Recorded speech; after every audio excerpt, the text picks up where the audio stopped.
L'Union populaire et la France insoumise publient leur programme à 5 mois de la présidentielle. L'avenir en commun. Même titre, même format qu'il y a 5 ans, même éditeur, le seuil, quelques amendements notables, on va en parler, 3 € en librairie. Alors quelle décision Jean-Luc Mélenchon et les hommes et femmes qui l'accompagnent prendraient-ils s'ils étaient élus? Le contexte reste marqué par la pandémie, progression fulgurante de la 5e vague, dit le gouvernement. L'actualité sont aussi les tensions sociales en Guadeloupe. Au-delà des informations de ce début de semaine, ce programme, l'avenir en commun, prévoit toujours la 6e République. Contre l'abstention, le vote obligatoire et d'autres mesures pour l'accompagner. Une bifurcation écologique, la nationalisation, collectivisation, gestion publique des biens communs comme l'eau, le service et l'investissement public comme réponse à beaucoup de questions. Cela a un coût. Il est prévu un plan d'investissement de 200 milliards d'euros. Bonjour Clémence Guettet. Bonjour. Vous êtes co-responsable de ce programme, secrétaire général du groupe La France Insoumise également à l'Assemblée nationale. 01 45 24 7000 et l'appli France Inter pour vos questions à vous, auditeurs de France Inter, à Clémence Guettet. Le nombre de cas quotidiens de Covid, Clémence Guettet, a presque doublé en une semaine, de 10 à 18 000 en moyenne sur 7 jours. Page 72 du programme, abroger les lois sur l'état d'urgence sanitaire, abroger le pass sanitaire. Vous êtes au pouvoir aujourd'hui, il n'y a pas de pass sanitaire, même dans le contexte actuel. Oui, bon déjà vous l'avez lu attentivement, je vous en Je remercie. vous en prie, c'est le boulot. Non, oui, en effet, on abrogera le pass sanitaire parce qu'on pense que c'est une mesure au mieux inutile, au pire qui est dangereuse. Ça crée une illusion d'immunité. Les gens pensent qu'ils sont protégés avec ce pass sanitaire, alors que la seule chose que ça instaure, c'est une société du contrôle avec des données personnelles qui auront un usage qu'on ne maîtrise pas encore. Et ce que nous on dit, c'est que par exemple, l'outil central et utile pour lutter véritablement contre cette épidémie et sa propagation, c'est le test. Qu'est-ce qu'a choisi de faire Monsieur Macron? Il a choisi de le rendre payant. C'est le test et pas le vaccin. C'est les deux, évidemment. La politique vaccinale, elle est indispensable pour lutter contre ce virus, l'immunité collective. Nous sommes favorables au vaccin. Il n'empêche que cette politique de la matraque et du contrôle, elle ne porte pas ses fruits. Aujourd'hui encore, il y a des centaines de milliers de personnes dans notre pays, dont des personnes âgées très vulnérables, qui ne sont pas vaccinées. Pourquoi? Parce qu'il n'y a pas eu de politique de conviction, d'explication. Comme le disait l'OMS, il Vous faut trouvez qu'il n'y a pas eu convaincre, de il ne politique faut de pas conviction sur la contraindre. vaccination? Non, il y a une politique de chantage absolu. Macron débarque dans nos télévisions, nous dit ce qu'on va devoir faire le lendemain, alors que ses ministres, des semaines plus tôt, disaient l'inverse. Sur le pass sanitaire, par exemple, la présidente de la commission des lois disait « Pour préserver nos libertés publiques, on ne le mettra pas dans les cafés, dans les théâtres, etc. » Véran arrive ensuite et nous dit « Ah ben si, en fait, ça va être obligatoire. » Donc même aujourd'hui, si Jean-Luc Mélenchon était au pouvoir, même aujourd'hui avec 20 000 cas par jour, on irait librement au restaurant, dans les théâtres, dans les cinémas, sans aucun contrôle. Nous avons proposé à de multiples Oui ou non? reprises à l'Assemblée nationale, nous avons proposé des méthodes, des outils. Par exemple, l'instauration de purificateurs d'air, notamment dans les écoles, parce qu'on sait que c'est un bon moyen de lutter contre le virus. Jusque-là, ça répond pas à ma question. J'y viens. Par exemple, la société du roulement. Faire en sorte que tous les gens ne se trouvent pas au même endroit, au même moment. Et puis ensuite, évidemment, une politique de conviction sur le vaccin. J'en parlais, c'est indispensable. Il faut aller, par exemple, déployer les médecins généralistes pour aller à la rencontre des gens et leur expliquer en quoi c'est important de se faire vacciner. Honnêtement, quoi qu'on pense d'Emmanuel Macron, l'intervention du mois de juillet a quand même eu beaucoup d'effets. La France est un des pays où le taux de vaccination des adultes est le plus élevé. Vous pouvez pas dire que ça n'a pas marché, ça. Oui, et on voit que les gens qui se sont rués sur Doctolib pour avoir des doses de vaccin, c'est des gens comme moi, par exemple, jeunes, plutôt jeunes, en bonne santé, qui ne voulaient pas être privés de vie sociale pendant l'été et qui se sont dépêchés d'aller le faire. J'en reviens aux personnes âgées Plus que très ça, vulnérables. 75% des Elles ne adultes. se sont pas ruées, elles, sur Doctolib. 13% Cette en tout cas des politique 80, des sanitaire, plus de 80 ans. elle n'est pas pensée de manière cohérente et logique. Et par ailleurs, j'en reviens à la façon dont les décisions sont prises. C'est un conseil de défense sanitaire à huis clos. Et que fait Macron? Il s'exonère le plus possible de débats au Parlement. Et le pass sanitaire a été prolongé jusqu'au mois de juillet pour éviter, au mois de février, de tirer le bilan et de parler à nouveau de cette politique sanitaire. Autre sujet, donc pas de passe sanitaire si vous étiez au pouvoir. Autre sujet, Clémence Guettet, la Guadeloupe, plus de 80 commerces pillés, situation de guérilla, situation très explosive, dit le président de la République. Alors au-delà des mesures sociales pour la Guadeloupe, encore une fois, un Jean-Luc Mélenchon au pouvoir, 80 commerces pillés, que faites-vous? Alors pas au-delà des mesures sociales, parce que c'est là le Non, mais il nœud y a une du situation problème. d'urgence à laquelle il faut répondre. Et ensuite, Tout on à vient au fait, social. sauf Je vais pas éluder le social, hein. avant, Mais ma question, c'est, vous avez des manifestations qui virent au pillage, 80 commerces pillés, vous faites quoi? alors avant Je reviens quand même, parce que cette crise en Guadeloupe, ça fait 4 mois que les gens se mobilisent, descendent dans la rue et crient à quoi? Le scandale du pass sanitaire, de leur point de vue. Là, j'en reviens à ce que je disais sur la politique d'explication qui doit être menée. Et on est 2, d'accord qu'il faut dire aux Guadeloupéens de se faire vacciner, deux, si je suis ce que vous m'avez dit il tout à faut leur l'heure. conseiller, bien évidemment. On sait que ça permet d'éviter les formes graves. Nous sommes convaincus par la politique de vaccination, il n'y a pas de sujet là-dessus. Mais 2, il faut des mesures de lutte contre la vie chère, parce que ce qui est dénoncé par ces gens qui descendent dans la rue, c'est aussi la précarité extrême. Et puis 3e point, la situation de l'hôpital public. Quand on envoie des forces de police dans les hôpitaux pour dire aux soignants, pour matraquer les soignants, ça n'est pas une façon d'apaiser la situation. Et donc non, envoyer le GIGN et le RAID au dernier moment, comme ça a été fait, c'est pas la politique qu'on aurait menée, bien évidemment. Et vous dites quoi aux commerçants, les bijoutiers, les marchands d'articles de sport, de téléphone qui se sont fait piller leur magasin? Vous leur dites quoi? Mais nous, on déplore ces violences. Sauf que si vous voulez, il faut prendre la situation à la racine. Il faut écouter les acteurs politiques guadeloupéens. Il faut écouter les syndicalistes et ce qu'ils disent depuis des mois. Donc, ça n'est pas. Évidemment, on se retrouve dans une situation extrême avec de la violence, elle aurait pu être évitée. Il faut du dialogue social. Macron agit là, en Guadeloupe, comme il a agi avec les Gilets jaunes, où tout a démarré par une colère sur une question de fiscalité, pour finir par une revendication démocratique plus Même s'il y a large. des dizaines de soignants qui sont venus de métropole et que la situation a été largement prise en compte et prise en charge, la situation sanitaire. Bah alors parlons de la situation de l'hôpital public. Cette année encore, 1 milliard de moins dans le budget pour l'hôpital public français. Nous sommes le seul pays européen, je crois, Des hausses de à salaire avoir, malgré tout. oui, alors des miettes évidemment, des centaines Vous dites d'euros des par-ci. miettes. Mais oui, des miettes 300 en évidemment. comptant hausse de salaire et primes. Les soignants en France sont extrêmement mal payés. Et pire que ça, il faut parler de leurs conditions de travail. Aujourd'hui, parfois, vous avez une aide-soignante pour 20-25 patients. Elles ne peuvent plus soigner dans de bonnes conditions. Il y a une souffrance à l'hôpital public en France qui est absolument terrible. Première chose qu'on demandera, un moratoire sur les fermetures de lits. Pourquoi ces lits ont-ils été fermés? Pourquoi on continue de les fermer pendant cette crise sanitaire alors qu'on sait qu'on va se retrouver confronté à cette 5e vague dont vous parliez? Allez, le programme, il y a beaucoup de questions au standard. Catherine qui nous appelle de l'Isère. Bonjour Catherine. Bonjour. Nous vous écoutons. Oui, moi c'est par rapport au vote obligatoire. Oui. Donc je suis pour Oui. personnellement parce que je trouve que ça pourrait donner aux gens l'occasion de lire les programmes, de se renseigner. Enfin, s'ils sont obligés d'aller voter. Mais il faut des contreparties de votre point de vue? Moi, oui, une reconnaissance du vote blanc.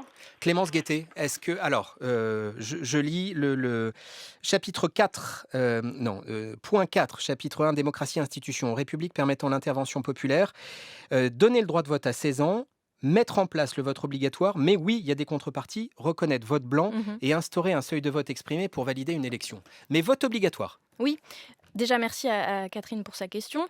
Je pense que c'est un questionnement plus large sur comment on refait démocratie, comment on refait corps collectif et citoyen dans notre pays. La mesure centrale que vous n'avez pas évoquée, pour nous, c'est le passage à la 6e République Oui, avec une j'allais y venir. constituante.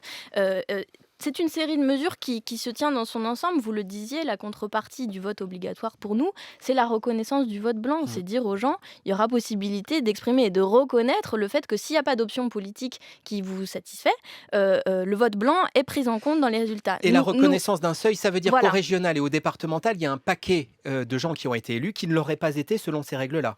Oui, bon, en l'occurrence, on aurait aussi instauré le vote obligatoire, donc c'est un peu le serpent qui se mord la Ouais. queue. Mais si vous voulez, le vote obligatoire, le RIC, la possibilité de révoquer des Référendum élus. d'initiative citoyenne. Exactement, révoquer des élus, proposer des lois, abroger des lois, le droit de vote à 16 ans. À 16 ans, on peut travailler, mais on ne peut pas exercer son droit démocratique. Tout ça, ce sont des mesures pour redonner confiance, pour dire aux gens aussi qu'ils auront des outils de contrôle sur leurs élus. Ce qu'on veut, c'est en finir avec, il y a une campagne qui est menée âprement par des candidats une fois tous les 5 ans, et ensuite blanc-seing, conseil de défense sanitaire, décision à huis clos, monarque présidentiel qui décide de tout pour tout le monde.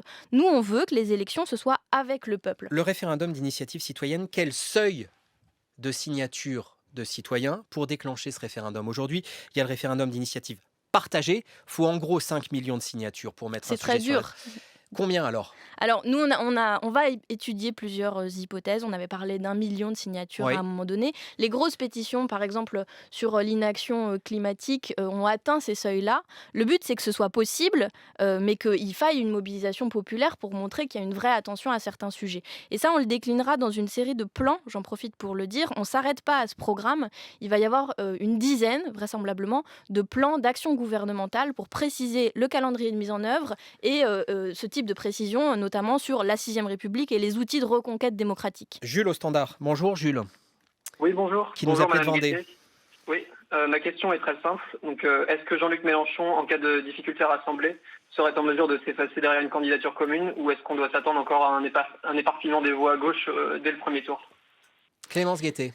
Merci Jules pour la question. C'est une question qu'on nous pose quand on va militer, essayer de convaincre sur le programme. J'en reviens à cet outil central.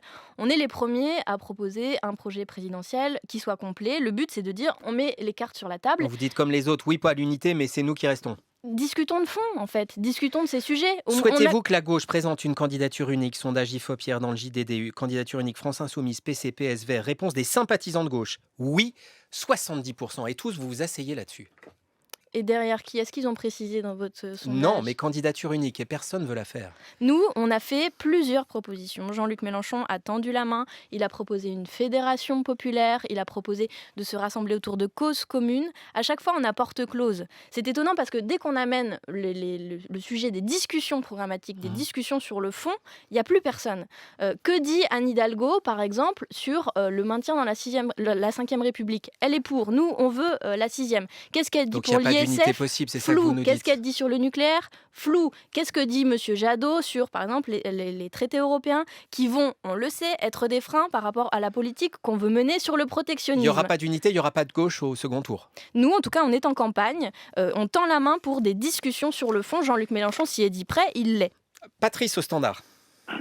Oui, bonjour. Nous vous écoutons, Patrice. Il y a actuellement une outrecuidance des responsables politiques et du lobby nucléaire pour relancer la filière et à faire croire qu'un accident majeur est très très peu probable et à considérer que la gestion des déchets est quasiment réglée avec le projet CIGEO. Concrètement, est-ce que vous êtes prêt à arrêter ce fameux projet CIGEO qui est le dévoiement de notre démocratie par les mensonges de l'argent, et quelles sont les propositions dans le projet Jean-Luc Mélenchon en termes d'énergie? Merci. Clémence Guettet. Alors, petit 1, CIGEO, donc à Bure, on arrête le projet d'enfouissement des déchets nucléaires ou pas? Bien sûr. On sort du nucléaire quand? Alors, on reprend le scénario Négawatt qui Oui. est sorti le mois dernier, qui dit maximum 2045, fermeture de tous les réacteurs en France. On sait qu'il va falloir du temps, nous on veut le faire le plus vite possible. On pense qu'il faut une politique volontariste pour plusieurs raisons. Un, c'est dangereux. Je vous ramène au lanceur d'alerte de Tricastin qui a parlé la semaine dernière Oui. d'une politique de dissimulation de ces incidents nucléaires. On sait que les centrales et les réacteurs vieillissants ne sont pas résistants au changement climatique, soit parce que l'eau monte, soit parce qu'au contraire, sécheresse. 2003, la canicule, il y avait un quart des réacteurs en France qui étaient arrêtés. Donc, 2045, les énergies renouvelables sont suffisamment avancées pour prendre le relais. 100% d'énergie renouvelable à horizon 2050, en effet, oui. Vous parlez de bifurcation écologique et le programme propose un plan massif d'investissement écologiquement et socialement utile. 200 milliards, Oui. Clémence Guettet. Les dépenses d'Emmanuel Macron depuis le début de l'année, certains l'accusent de cramer la caisse, c'est un peu plus de 50 milliards. Vous êtes 4 fois au-delà. On finance comment? Alors, bon, il y a plein de sources de financement quand on veut trouver de l'argent. 200 milliards. Bien sûr, mais bien sûr. Revenir sur rétablir l'ISF, 10 milliards. Le CICE, 20 milliards. On est à 30. Les niches fiscales polluantes, ça fait 36 milliards par an à peu près. La lutte contre la délinquance 66. et l'évasion fiscale, 36 à 100 milliards selon les Ah estimations. ouais, là, c'est Il y a- très large. Mais il y a plein de possibilités de trouver de l'argent pour refinancer nos services publics et faire la bifurcation écologique. Le tout, c'est de le mener de manière volontariste. Et ce que nous voulons faire, en plus, c'est une écologie qui soit populaire. C'est-à-dire que ce ne sont pas aux plus pauvres de pâtir de ces décisions. Il y a des riches et des très riches qui cachent l'argent, qui le mettent à l'étranger aujourd'hui et qui doivent financer ce projet. Vous nous dites que vous trouverez 200 milliards. J'ai les deux programmes, celui d'il y a 5 ans et celui d'aujourd'hui entre les mains. Un gros changement à propos de l'Europe. Il y avait un chapitre entier qui était consacré il y a 5 ans, qui était titré « Sortir des traités européens ». Il n'en est plus question. C'était une bêtise? Alors, vous avez peut-être mal lu la nouvelle Sortir des nouvelle traités version. européens, ça y est plus. Plan A, dans la nouvelle version, nous ferons de nouveaux traités européens. Pourquoi ? Pour qu'ils soient compatibles avec un mieux-disant social et écologique. Voilà, il est Parce que question de ceux qui réformer, disent- mais plus d'en sortir. Ceux qui disent aujourd'hui qu'on pourrait appliquer un programme tel que le nôtre avec l'accord de l'Union européenne se trompent ou mentent au choix. Nous avons une série de rapports de force qui vont devoir être menés. Je vous prends qu'un exemple. La relocalisation de l'agriculture, par exemple. Quand on dépose des amendements pour que dans les cantines, nos gamins soient nourris avec les productions agricoles qui sont autour, on s'expose à contrevenir aux règles de l'Union européenne, par exemple pour la libre concurrence, le libre marché. Nous appliquerons notre programme quoi qu'il arrive, avec des opt-out, avec la politique de la chaise vide, avec le fait de remettre en cause notre contribution au budget de Mais l'Union on parle plus européenne. d'en sortir, on est bien d'accord. Beaucoup de pays le font déjà. La Est-ce règle que, des 3%, en un mot, on peut parler d'une Europe austéritaire alors qu'il y a eu un grand plan à 750 milliards d'euros? mais justement, c'est un très bon moment. En un mot, je suis en train de me faire gronder par tout le monde là, avec ma C'est question. un très bon moment pour reprendre la main sur la politique française au sein de l'Union répondez pas. européenne, si j'y arrive. Parce que ce sera la présidence française à ce moment-là et parce que c'est le moment où les règles austéritaires qui ont été remises en cause pour répondre à la crise sanitaire vont être réintroduites. Nous Que vous dites? On verra. Nous dirons que nous espérons que nous pouvons en sortir. Ce dogme, il n'a pas de sens. On y a déjà désobéi 171 fois en 10 ans. D'autres pays que la France, sans aucune sanction. C'est possible, on va le faire. Merci Clémence Guettet. L'avenir en commun, Merci. le programme de Jean-Luc Mélenchon à la présidentielle est en librairie pour ceux qui veulent se pencher dessus.